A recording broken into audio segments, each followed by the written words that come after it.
Good morning. My name is James Little, and my company is Mass Spec Interpretation Services. Wiley has introduced new mass spec capabilities within their KnowItAll software. KnowItAll is a vendor-neutral data processing solution for spectral analyses. I've created a series of training videos for the new software which can be found on my website. Today I will be presenting the automatic GC mass spec data processing using MS Expert. MS Expert capabilities for automatic data processing include the deconvolution of unresolved peaks in EI GCMS files. It processes both nominal and accurate mass data. It does automatic background subtraction for spectra of detected components. It's extremely fast library searches, very efficient capabilities for viewing data, and easy export of results into Excel for reporting. I will be demonstrating MS Expert with file v50.cdf, which is supplied with KnowItAll. It contains 48 components. 11 of them are unresolved peaks, as noted before, as the mix of and the number. Several of them are even co-eluting. But the software allows automatic deconvolution of all the peaks, including the ones that overlap, background subtraction of all components that are detected, and then ultimately library searching of all the components. There is significant chemical noise in this baseline, which makes it somewhat challenging.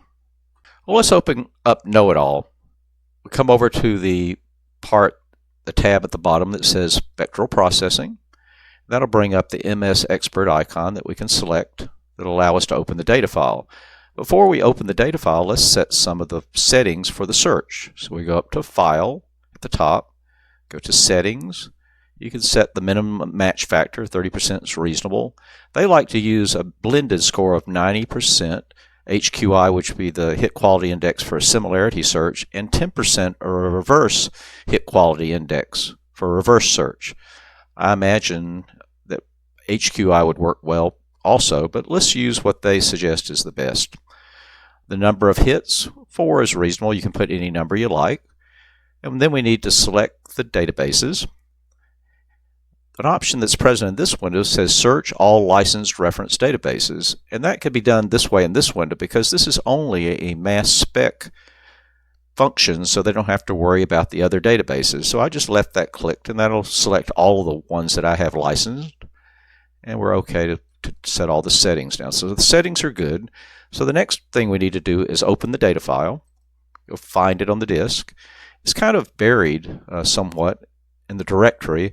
It starts in the Windows C hard drive and goes all the way down through KnowItAll to samples, and under samples they're the ones for MS Expert, the demo files for it.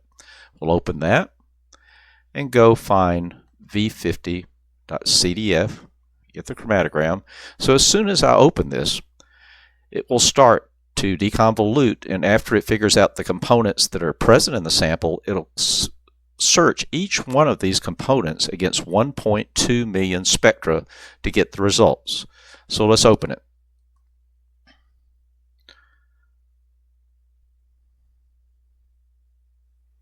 In my opinion, that is a very fast search result to get the components. But before we review the components, let's look at some of the setup options. If you go up to the View window, you can match the names on the chromatogram if you like, and the retention times, or just one or the other. But let's just use the retention times to save a little space. You can also view the match structure in a pane, a separate pane if you want to, and there's some other options that you could try. But these look okay for now. The analysis, everything looks okay. There's nothing much there. So let's also now look at the bottom window. On the bottom, you can see the extracted spectrum. I've selected it. If you go up to the top, I selected chloromethane, which is one of the results here. And at the bottom, we have chloromethane, the reference library spectrum. And then on the top, we have the extracted spectrum.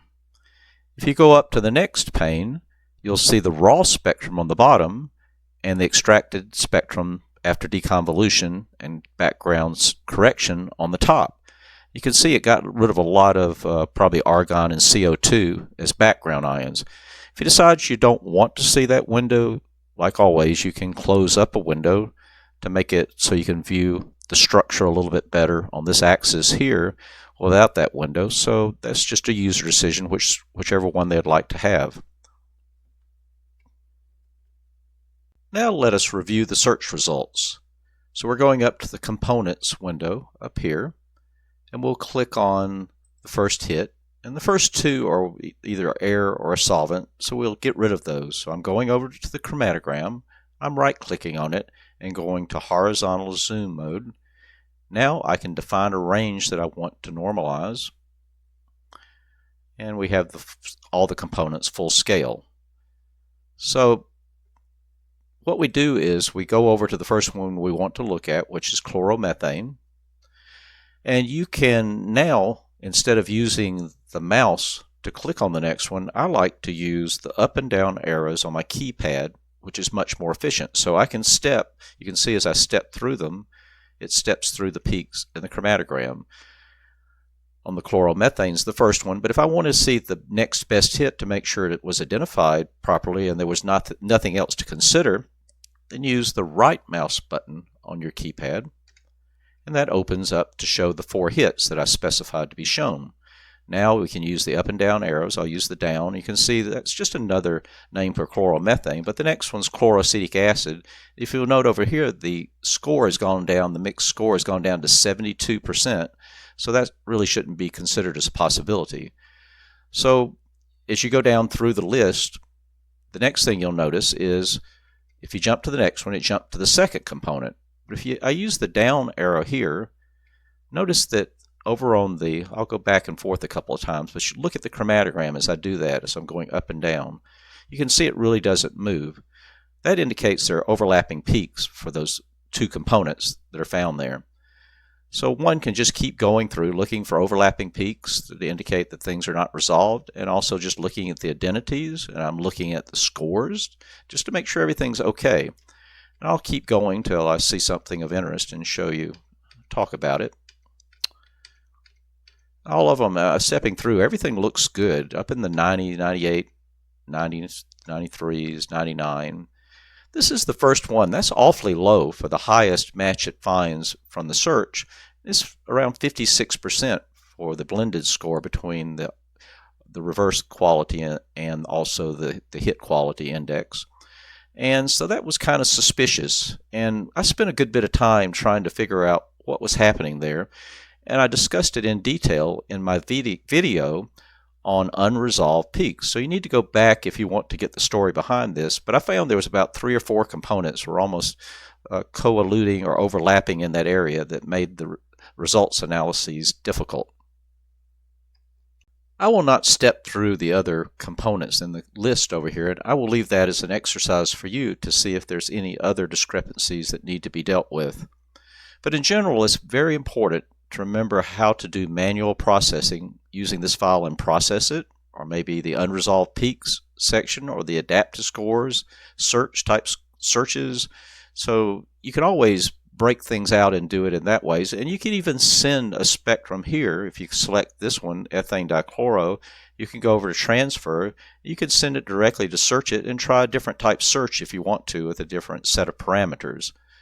So always keep in mind that this is automated, but sometimes manual interaction from the user is necessary to get the ultimate results. The V50 file was a nominal mass data file from a quadrupole GCMS system. But KnowItAll can also process accurate mass GCMS files, and there are 2 delivered with system. So let's go open the tab so I can show you where they're at. So I'm going back up to the top, File, Open Data File. Again, it's in the MS Expert folder. The first is an Orbitrap file, and the Orbitrap is interesting to try, but in general, Orbitrap spectra give lower scores than one would normally see from a quadrupole instrument or even a time-of-flight instrument. So instead of using it, I think I'll use the JEOL, which is a time-of-flight instrument, to open it.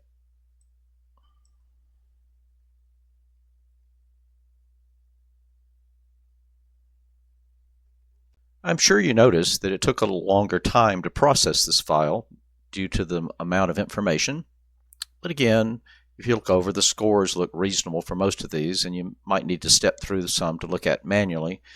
But here, I didn't want to do that part. I wanted to make some other points.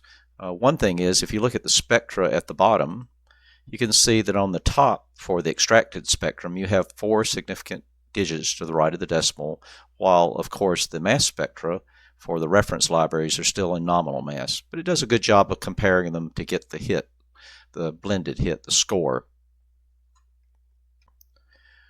What I want to show you is now that sometimes you need to do some adjustment on the parameters or the settings that it uses for the MS Expert deconvolution.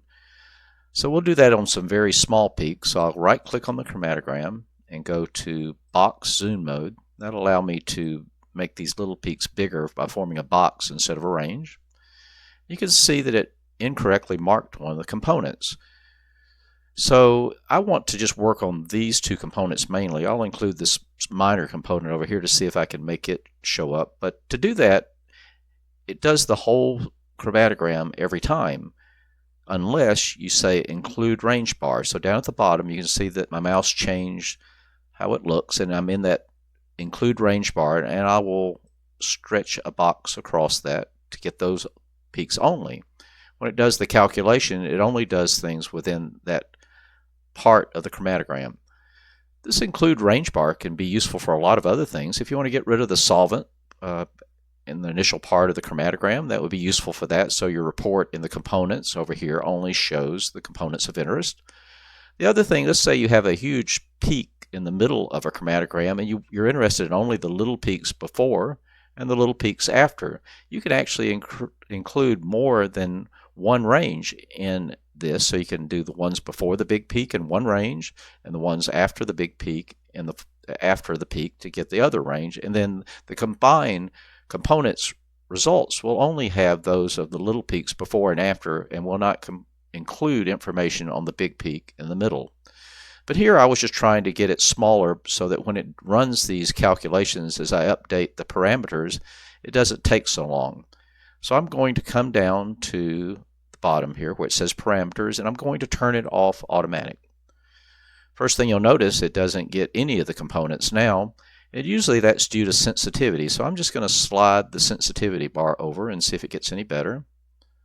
Not yet. Let's go a little higher on sensitivity. So apparently the default settings are pretty high in general. Coming over really high. So I had to get over toward a very high value to get these 2 to mark correctly, but now I've got what I want. I kept playing with all the settings to try to get to this small peak, and it just wouldn't work. I finally opened that and processed it and looked at that little peak manually, and there's really just not enough signal to noise to get any useful library search information. So now we've got what we want. To make the range go away, to do the whole range, I just throw that range in the trash can. Now it'll calculate the whole file again. As you can see, it's populating the components over in the components window. And now we've got what we want. And if you want to go back and zoom out, you can see the results.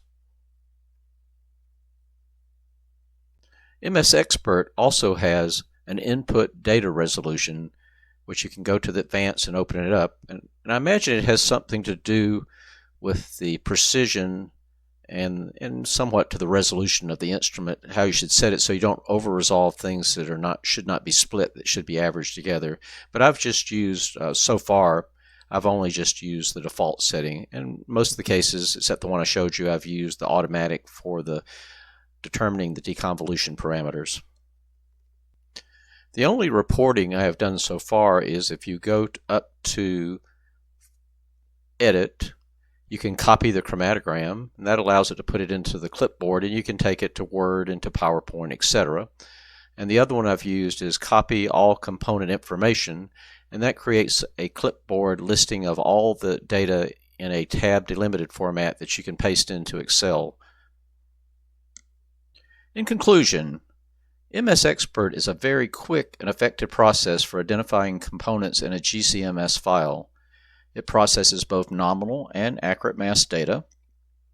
but it's still useful to employ manual processing and library searches for discrepancies in the MS Expert results, or possibly trying to get additional information on a peak that was too low of an intensity to mark for one reason or another in MS Expert. So see these other videos in the series that cover some of these topics, such as Process It for manual spectral processing, Search It, Mine It, a similarity library search, Search It, Mine It, a novel new adaptive library search, and Search It, Mine It for unresolved peak analyses and library searches. And all of these are manual processes compared to the automated approach taken by MS Expert. So see some other information I have about KnowItAll on my personal website and possibly other training videos that I will develop in the future. Good day.